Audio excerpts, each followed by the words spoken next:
So today we do a presentation about how to connect EZtrack with Optitrack. So I installed the system for the tracking, and we'll see it later how to connect everything, and especially how to connect with the lens. Okay.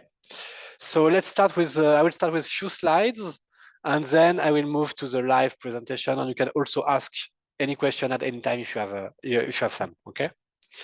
So let's move to the slide. So I will do it quickly because you probably know a lot of it, but let's talk a bit about EZtrack. So yeah, as I said, first slide about EZtrack, then we will do the live demo, especially how to use Optitrack motifs, the cinepuck on top of the camera, and how to read the lens from the camera, and then some question if you want.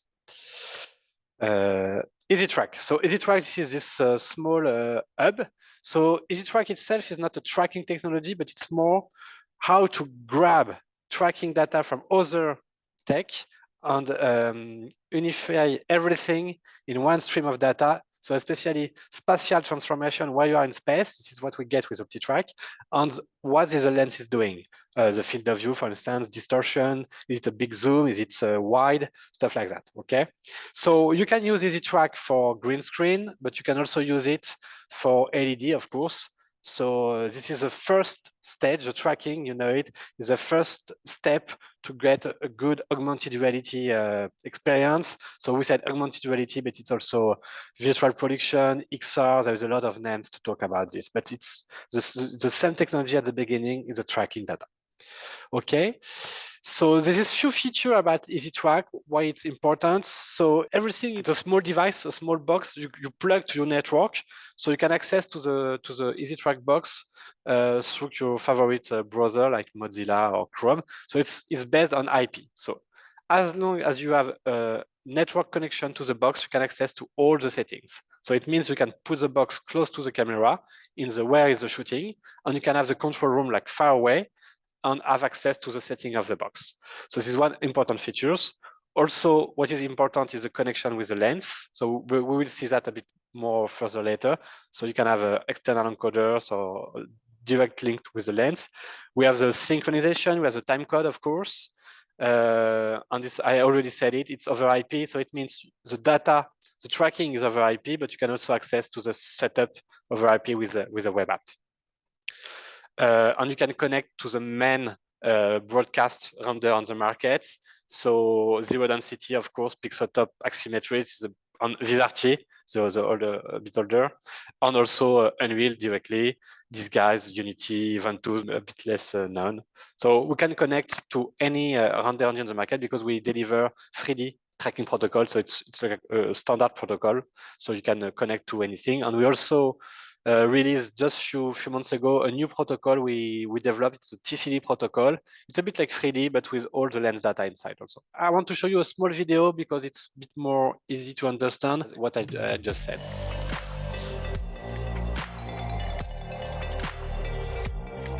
So this is the hub. And you can see you have some lens input, tracking inputs, sync input on the other side, network inputs. So use it, of course, you can use it on green screen, but also on LED, no problem about this. So at the beginning, when we started EZtrack, it was to use with a lighthouse technology coming from the VR industry, but we enhanced to be able to connect to any other device, and especially Optitrack. So you can see you can use it with your iPad if you are connected to the network. You have a connection with a lot of lens. If you don't have this kind of lens, you can also put an external encoders, a gear on the side to know what you are doing with the zoom. And then we provide a solution. It's like a calibration tool with this kind of board. I will show you it in live later to calibrate your lens. And then we output 3D protocol. So this is a tracking command protocol to go to any render engine on the market. All right. I go back to my slide. So as I said, you can make a combo with EZtrack box with any tracking technology. So SteamVR, anti-latency, Optitrack, or mechanical tracking. And today we will focus on Optitrack. So the good thing with Optitrack is depending on the numbers of camera you put on your studio, you can enhance the space for tracking, so you are not limited in space. And it's a fixed setup, so you do not have to recalibrate it every day. It's like when it's done, okay? Compared to other technology, for instance, Lighthouse, you have to recalibrate more often, and the space is more limited. So this is some image about Optitrack. So you can probably recognize your camera. So it's a prime X41 camera plus the Cinepuck. So the Cinepuck is on top of the camera, and then you track it with the X41 camera. So any prime camera, in fact, connected to Motiv can do the tracking for EZtrack. And you can see on the bottom there is a small pelly case. This is the kind of pelly case you get when you buy a system. And then you have to connect the EZtrack to the camera. Some words about the calibration software, but I will show you later. It's an additional software you can run on your computer in order to take some image pictures with the boards. So with this software, you can calibrate the lens. Calibrate the lens means you know exactly for each step of zoom and focus, what is the field of view, what is the distortion, nodal offset. So you know all the interesting parameters of your lens. So when you have it, the render engine can do the computer graphics elements that perfectly overlay with the video elements. So it's important when you have a lens to calibrate it in order to use it. Okay, about the lens also, I just put a slide to say we have a lot of lenses compatible with. So Canon Fujinon for broadcast. So this is the most used lenses in broadcast. So we just have to put a wire between the lens and the EZtrack, and then we can read the data of the zoom and the focus. And then we also have some compatibility with the cinema lens. For instance, Ingenieux and the Cooke /i protocol lens. So you can see on the side, this is an anamorphic lens from Cooke. The good thing about Cooke, it doesn't give you only the zoom and the focus, it also gives you all the parameters about the anamorphic distortion, stuff like that. So we have the protocol, so we can talk with this kind of lens. And for now, we are the only one to do that. And then you can also connect to some follow focus system. So I'm not sure you are very familiar with this kind of system, but when you do a movie, generally there is a guy who's in charge of the focus, and maybe another one in charge of the zoom, and they have some gear like remote control gear to control it. So we can connect to the system to know how much they zoom, how much they focus. And if you don't have any of this gear or any of these lenses, you can also put external encoders. I will show you external encoders. I have one of them here. So this is the kind of gear, you know.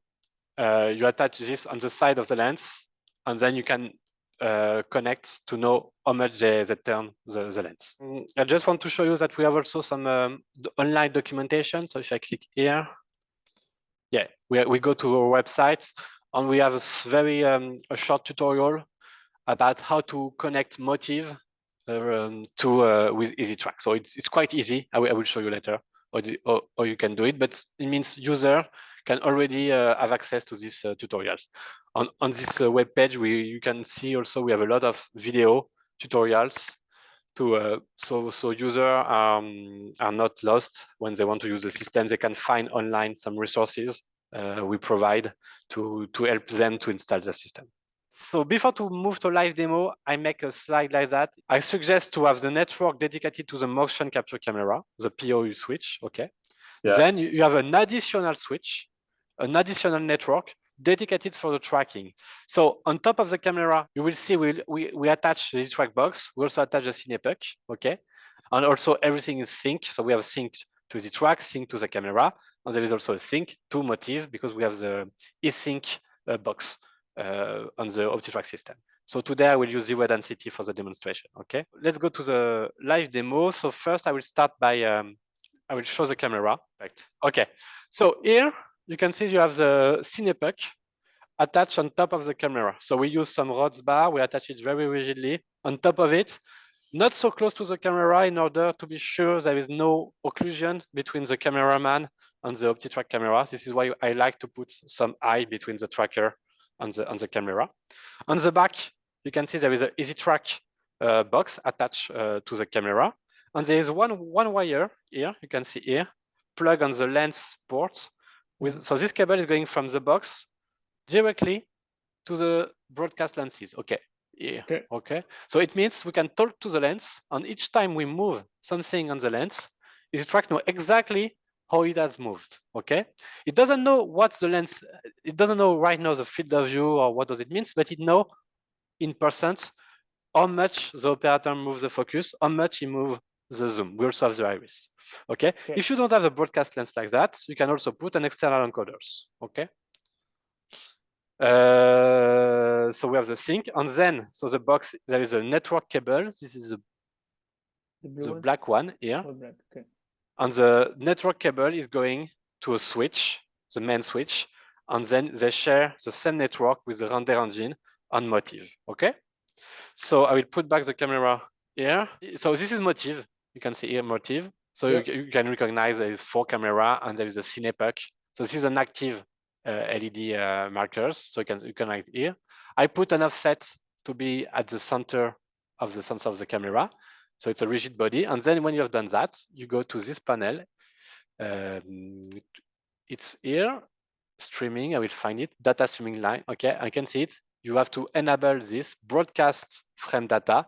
And here you have to select the local interface where you want to broadcast the data. So today I have only one network that share camera and tracking, but it's better to have a separate network in a real configuration. Okay, so this is where you will select the right network. And on this switch, you also have to be connected to EZtrack. So on this same switch, you connect Motive, plus you connect the link to the EZtrack box. This is my EZtrack. So you see, it's just like a website. You put the IP address, and you have access to EZtrack. So this is EZtrack. I can put in full screen. Yes, like that. So you have a live view in 3D of what's going on. And you can see I connect to Optitrack, and because Motive is enabled, we can see Motive as the IP address of Motive. So if I disconnect Motive, you can see it, but when Motive is enabled, you can see that. So you click here, and you have access to the rigid body. You have all the rigid body list here, and then you have to create like a tree of transforms, and you have to select transform Optitrack, and you have to select the CinePuck. And I will show you. So I will go back to the camera.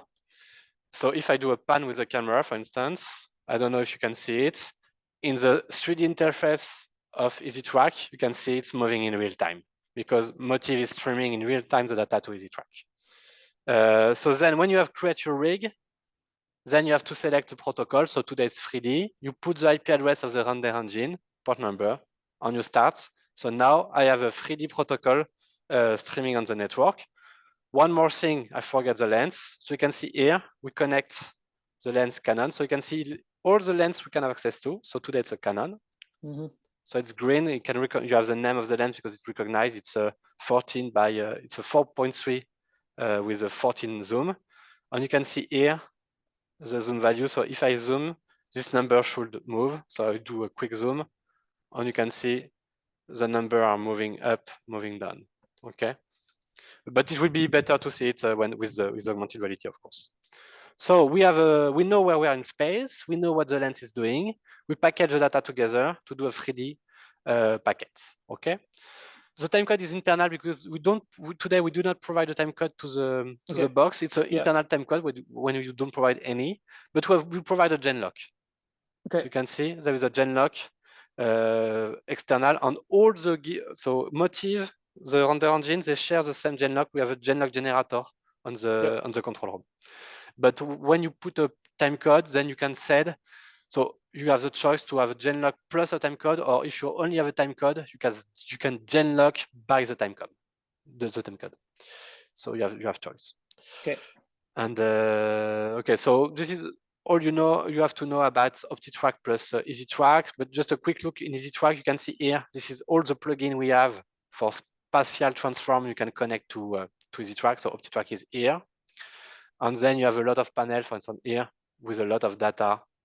You have many settings you can adjust. It's here. When you have you have a template you have created you like, you can save it. And you can also load it. So it means next time you re-plug the box, you can load this template we just created with the right IP address and the right CinePuck device from Optitrack. Before to go to the augmented reality, I want to show you the EZ Profile software. So this is this software. So I just start the software. So in this software, there is 4 important steps to do the lens calibration of your lens. So you have to capture a lot of data. So how does it work? You will have to take pictures of checkerboard. Checkerboard is this kind of checkerboard. So you can see me on the screen. We have this kind of boards. So depending if you are zooming a lot, you can use a small board like that. You see. Or if you are far away or if you have big zoom, you can have a big board like that. So we also have a bigger one. So the idea is that you go in front of your camera, and then automatically the camera we recognize the small pattern on each board, and you take pictures like maybe 10 or 15 pictures at each step of your zoom, each step of your focus, picture like that. Okay, so you have to take a lot of pictures of this, and automatically we will do image-based process to compute the size of the focal length, the distortion of the lens, stuff like that. First, we connect also. So I send the tracking from the camera. I send it also to this software. So I have to connect it like that. And you can see on this panel over there, you decide how much step you want to do. It's up to you to decide how much you want. So you have to slice this space in some parts. So we decide, for instance, 1, 2, 3, 6. There is 6 steps on the zoom. We decide on 4 steps on the focus. If you have more time, you can say, oh, I want 10 steps on the zoom. Okay, so it's up to you at the beginning to decide how much step you want. And the idea of this grid is just an help to remember, okay, I have to calibrate this step, then I have to calibrate this other step. And the good thing is that each time you take a picture, so I'm moving right now the zoom, you see the moving color? So it's because manually I'm moving the focus and manually I'm moving the zoom. So we know exactly where we are in the grid. So for the operator, it's quite convenient to move a little bit the gear. And sometimes, for instance, I want to go to the upper, maybe this one. Okay, I start here, then I will do focus a bit more. When the box become very green, it means you are exactly at the step. Okay, you see, and then the other ones. At the beginning, you decide how much step you want to do. You do it, and then we'll perform, as you said, because it's continuous. We will compute the surface that perfectly switch between one step to another step. First, this is a capture step. It means we have pictures, plus we know exactly at which step we have taken the pictures. Okay, so it's both. It's picture plus metadata.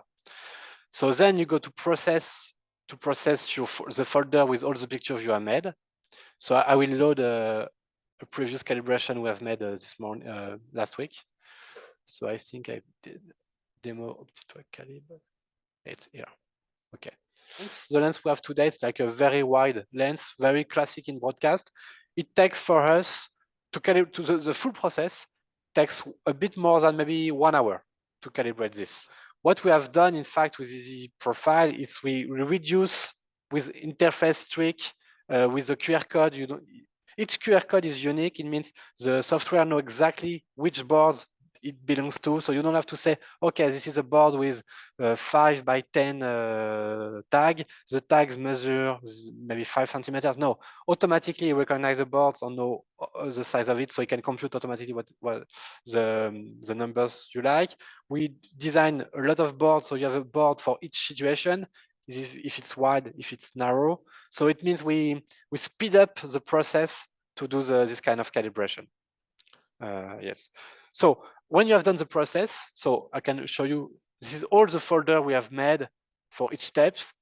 So one folder is a step, and in each step you can see there is like a lot of image we have take by the software. Okay, so the software gives you some, it computes some numbers for each step. It gives you a field of view, distortion parameters. It gives you also a score, if it's good or not. So it can help you to see, okay, maybe this step was not good because I don't know, the picture are blurry or stuff like that.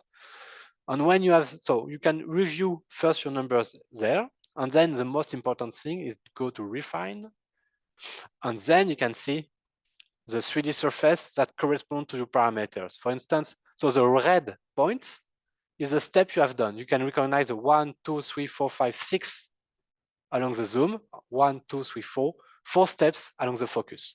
So focus is left to right here, zoom back to front, and the 8 is the field of view.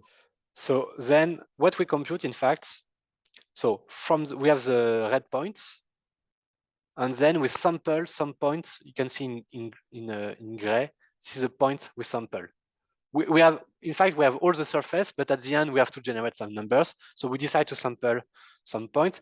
You also have to decide, because depending on some encoders on the focus mainly, sometimes the maximum of the encoders is the infinite focus distance. Sometimes it's the opposite. So it's up to you to decide.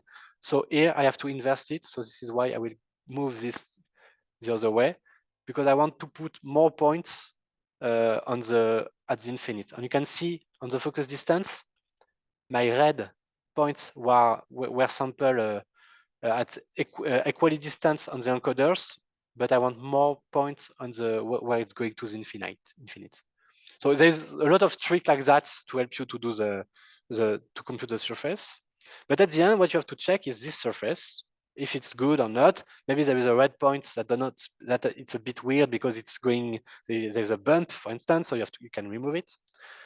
So you can check field of view, you can check the K1, K2. So K1, you have to go to the right space to see it. K1, I want to see it in the zero density space. It's more easier. Yep, like that. And you can see, for instance, the surface is not going to every point, because sometimes there is a lot of kind of noise. So we try to have a smooth surface to be as close as possible of the red dots. But if it's too bumpy, you can take some distance with it. And you have some advanced parameter over there. So we have the flat, squeeze, and smooth parameters. To let's check. I can show you with the field of view, for instance, or maybe K1. So if I play with K1 with the flatten, for instance, I will 100%. It will recompute K1. You can see it's more, linear, straight line, but sometimes it's not good. So sometimes you want give more freedom to the surface. So this part is more like with the experience, you know what kind of surface you want to have, and you can adjust your 3D surface in this user interface. Okay. So you have the field of view, you have the distortion, you have the nodal point, you have the focus distance, and then you go to the export panel. So you have a big table of data, in fact, and then you have to decide in which software you want to export that, because there is no standard lens file. You have to, depending on the software, so Axisymmetry has its own way to read it. Zero density is another way, and VisArt is something different. Sometimes, sometimes it's just name, but sometimes it's more the mathematical equations are very different, so you have to inverse a lot of numbers, and it's sometimes a bit tricky. So but as we talk to all these engines, so VisArt, zero density, Pixeltop, Axisymmetry, and also we have the export for our own plugin in Unreal.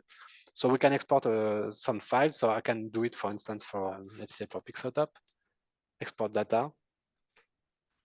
So let's go to desktop, Optitrack, put it here.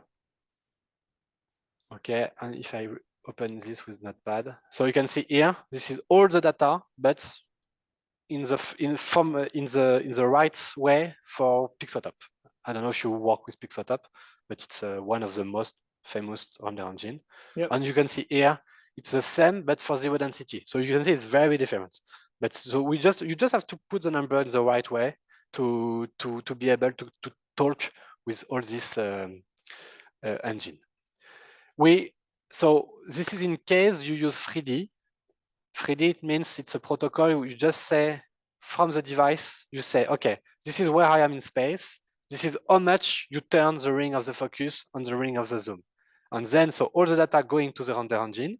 And then on the render engine side, you have a lens file. So on the render engine, it's like a lookup table. They can say, okay, how much zoom means field of view plus distortion, stuff like that. But we also This is what we have done very recently. We made a new protocol. It's called TCD. And in TCD, it means we will be able, so we almost finish it. It means you will be able to load this lens file on EZtrack interface. And then you send all the field of view, distortion will be sent over the network to the tracking protocol. So the render engine just have to know your protocol and they can just use it to do computer graphics. Okay, so for now we only Pixeltop has implemented our protocol, but we are talking with the other, so they can implement it also to have it directly. So this is all about you have to know about the EZProfile software. So capture, then you batch, you process the data, you have numbers, you can refine it. Here you can see the 3D surface, and at the end you have one file, but you export it from your database. You export it to all the render engine on the market, so you can go everywhere. So I will close this one. I have to close also OBS to remove the stream. So let's go now to the render engine. So today I will use zero density because I like this one. So I will launch this project.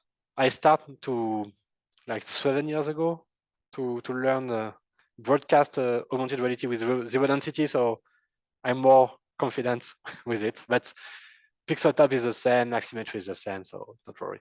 Okay, so I load the here, and just to show you, so on zero density, there is a kind of graph like that, where you have to say, okay, this is my video card. Then here, this node, 3D node, this is a node where we connect the tracking. And you have to say, okay, my lens. So you can see here, I select the lens file I export from EZProfile, okay?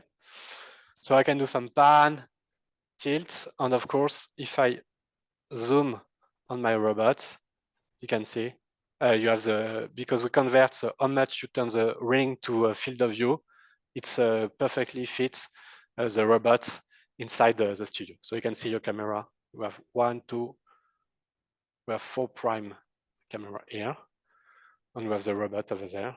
And I also put because we are in zero density, so I know how to do that. I put some shadow on that follows the building here on the robot. So you can see, and the sync is perfect between Optitrack and the video. Yeah.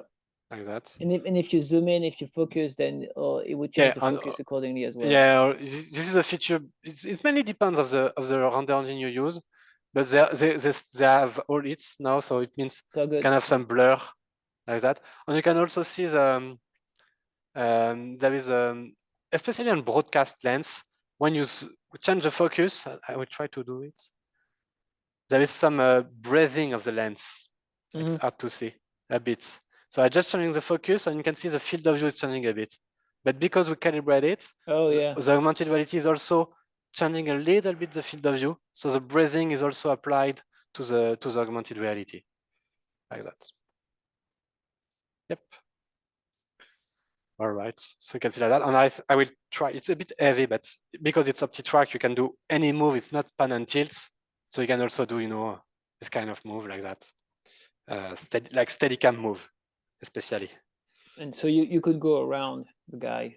Yeah, of course. Tracking. Yeah, you can go around. So today it's augmented reality, but it's, as I said at the beginning, the exact same recipe is used on a green screen. It's exactly the same, and also in LED, it's exactly the same. So because we know where you are in space, you know what the lens is doing, so then you can do what you want with all this kind of setup, of course.